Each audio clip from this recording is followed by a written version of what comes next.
आपकी फीस को हम पहले ही कॉलेज से 0 करवा लेंगे, ठीक है? आपको फीस देना ही नहीं। आखिर इसकी क्या गारंटी है कि सर मैं रोज आपको कॉलेज वाले छात्रों से हाँ, पैसा नहीं लेंगे सर? मजेदार बात है ये, मैं आपको यही बात कर रहा हूँ। आने वाले सालों में हम 50,000 कैंडिडेट को इनरोल करेंगे एक साल में? 1 साल में अरे बहुत बड़ी बात बोल रहे हैं सर। 50,000 कैंडिडेट को इनरोल करेंगे। मैं आपको बताऊं कि इस प्रोग्राम को 2015 में एपीजे अब्दुल कलाम साहब ने अपनी मौत से 8 दिन पहले अप्रिशिएट किया। जमाल हैदर फाउंडर हैं जो फातिमा चैरिटेबल फाउंडेशन के, वहाँ से आप इस फॉर्म को आपके ज़िले में, आपके ज़िले से आप वहाँ से ले सकते हैं। बहुत बहुत स्वागत है sir. Thank you HO news का कि आप लोग एक अच्छी योजना चला रहे हैं। शिक्षा के ऊपर में बातें हो रही हैं, शिक्षा के चीज़ों को लेकर के आप अपने ज़िले और बिहार में ले जा रहे हैं इन मुहिम को, और ऐसी मुहिम चलनी चाहिए कि कहाँ पे क्या चल रहा है। जी जी। रोजमाइन एजुकेशनल एंड चैरिटेबल ट्रस्ट की जो योजना है संकल्प, इसकी स्थापना के बारे में आपने जो सवाल किया है, जी। इसे हम लोगों ने 2007 में पटना में शुरू किया था। एक छोटी सी जगह से 1000 स्क्वायर फीट का एरिया हुआ करता था। 2011 में इसको पहली कामयाबी मिली। हमने 2010 में प्रेस कॉन्फ्रेंस से जानकारी थी 25 बच्चे पढ़ाने के लिए, और वो 25 बच्चों का सफ़र आज 25,000 बच्चे प्रति वर्ष में बदल गया। ये उन बच्चों का विश्वास है, उन अभिभावकों का विश्वास है जिन्होंने इस पर विश्वास करके हायर एजुकेशन में इस प्लेटफॉर्म को जगह दी इतने बड़े पैमाने पे। रोजमाइन की स्थापना आपने 2005 ईस्वी में किया। आखिर आपके दिमाग में इसका ख्याल कैसे आया? देखिए 2005 में आई वॉज ए स्टूडेंट, तो उस वक्त सिर्फ सोचा कि ऐसा हो सकता है। शुरुआती दौर में रोजमाइन का जो मिशन था वो सिर्फ 1-2 सब्जेक्ट्स को लेके था। आज हम 88 सब्जेक्ट पे काम कर रहे हैं। हाँ, प्रोग्राम में ना हमने कलर बदला, ना नाम बदला, ना हमने कभी अपना नंबर बदला। अगर एक बच्चा या बच्ची हिंदू या मुसलमान, सिख या ईसाई, किसी जाति, किसी धर्म का, सिर्फ उसके पास 50% मार्क्स है, सिर्फ 50%, मतलब 10वीं में 50% और 12वीं में 50%। कहने का अर्थ ये है कि सेकेंड डिवीजन से पास है, और उसे किसी तरह के एग्जाम्स देने की ज़रूरत नहीं है, किसी तरह के टेस्ट देने की ज़रूरत नहीं है, किसी भी एग्ज़ाम को फेस करने की ज़रूरत नहीं है। उसे बिना किसी भी ट्यूशन फीस के, सिर्फ खाने रहने के खर्च पर मैं उसे गोद लेके पढ़ाऊँगा, और यही वादा मैं पिछले 14 साल से कर रहा हूँ और इसी जगह से बैठ के कर रहा हूँ। तो मैं कह रहा हूँ कि भाई घर बैठे अपनी राय मत बनाइए, आप यहाँ आइए और देखिए कैसे हो रहा है काम। आखिर रोजमाइन से जुड़ने के बाद छात्रों को क्या लाभ मिलेगा? बहुत अच्छी लाभ है। लाभ ये है कि अगर कोई बच्चा, मेरा पहले मानना है कि कोई गरीब आदमी, बहुत गरीब है, जो गरीब उसको कहते हैं जिसके पास खाने को नहीं है, तो जिसके पास खाने को नहीं है उसको, वो तो पढ़ने को सोच भी नहीं रहा है।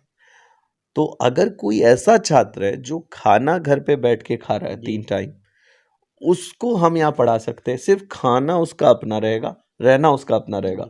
उसको पढ़ाई के नाम पर, ट्यूशन फीस के नाम पर किसी भी तरह के बहुत बड़े खर्चे से नहीं गुजरना होगा।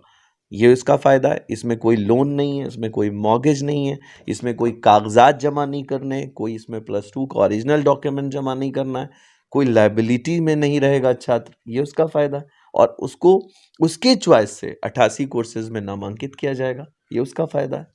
अगर वैसे छात्र इस वक्त हमारे वीडियो को देख रहे हैं, आपके इंटरव्यू को देख रहे हैं, अगर वो रोजमाइन से जुड़ना चाहते हैं तो उनको क्या करना होगा?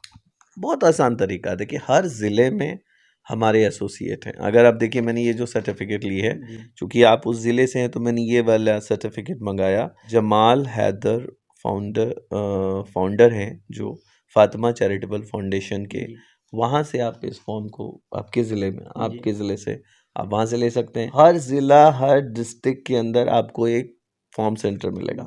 अब ज़िले में फॉर्म ही नहीं रहेगा तो बच्चा इस मुहिम से कैसे जुड़ पाएगा? और एक प्रोसेस ये कि अब हर के पास ऑनलाइन की व्यवस्था है, तो ऑनलाइन भी जा सकता है। ज़िले से अगर मान लीजिए कोई बंदा आपके ज़िले से आता है, तो हम लोग यहाँ से उसको आने पर भी हम इस ऑर्गेनाइजेशन को खबर करेंगे कि उसको उस ज़िले से ही सर्विस दी जाए। इसलिए हर जगह सेंटर्स बनाए गए। सर आप क्रेडिट कार्ड की बात कर रहे हैं।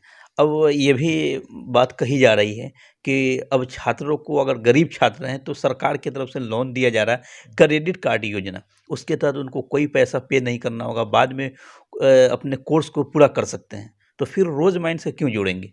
नहीं नहीं नहीं, आपका जो भी चैनल है में आप जिम्मेदारी से इसको रखेंगे जब, तो आपको पता चलेगा कि इसमें बहुत सारा फ्रॉडिज्म है। जो किस फ्रॉड की बात कर रहे हैं? मैं बहुत बड़े फ्रॉड की बात कर रहा हूँ।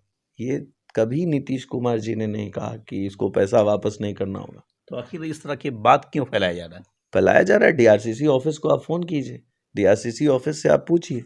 डीआरसीसी ऑफिस आपको बिहार सरकार की क्लियर निर्देश दे रही है कि क्रेडिट कार्ड का पैसा 4% सूद के साथ, ब्याज के साथ, अगर लड़का है तो कंपाउंड इंटरेस्ट के साथ उसको वापस करना होगा, और लड़की है तो 2%। इस तरह का आपको इन्फॉर्मेशन मिल जाएगा।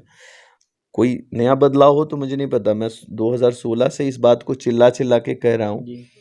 कभी भी क्रेडिट कार्ड का पैसा आपको खेत खलिहान बेच करके आपको वापस करना पड़ेगा।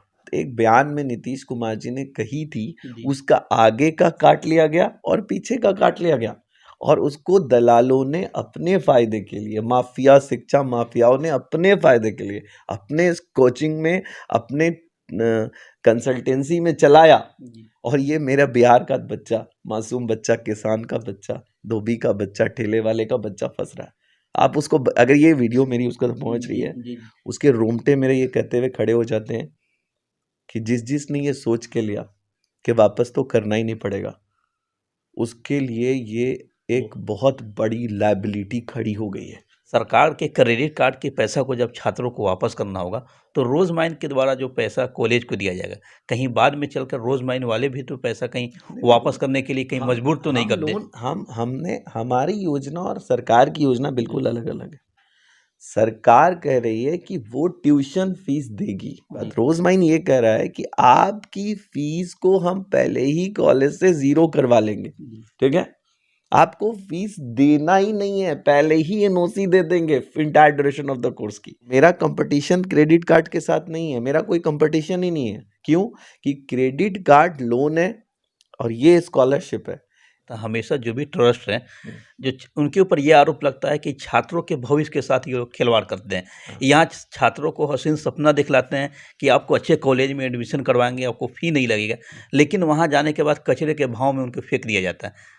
लेकिन आखिर इस बात की क्या गारंटी है कि रोज माइंड वाले जो भी छात्र जाएंगे उनको एक अच्छी फैसिलिटी मिलेंगे, अच्छे कॉलेज मिलेंगे, वहाँ हर चीज़ की सुविधा होगी?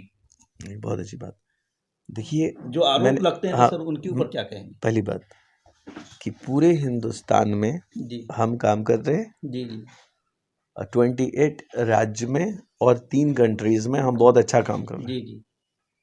आप एक आरोप रोज माइन का गूगल से निकाल करके, जो केस दर्ज होता है, जब एफआईआर दर्ज हो जाता है और कोर्ट में चला जाता है और कोई साबित हो जाता है, एक दिखा दीजिए, मैं उस बच्चे को 1 करोड़ का मुआवजा दूंगा।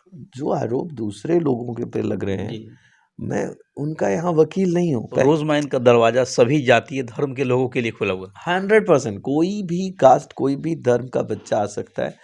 और मैं आपको बताऊं कि इस प्रोग्राम को 2015 में एपीजे अब्दुल कलाम साहब ने अपनी मौत से 8 दिन पहले अप्रिशिएट किया।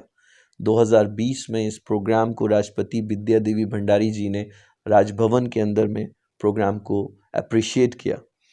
AICTE के चेयरमैन ने 2022 में बेस्ट सोशल एक्टिविस्ट का अवार्ड एक दिल्ली के बड़े होटल में इसको दिया। 2021 में इंडियन CSR अवार्ड 2022 में रोजमाइन लेकर आया, तो बिहार के सम्मान को बढ़ाया है।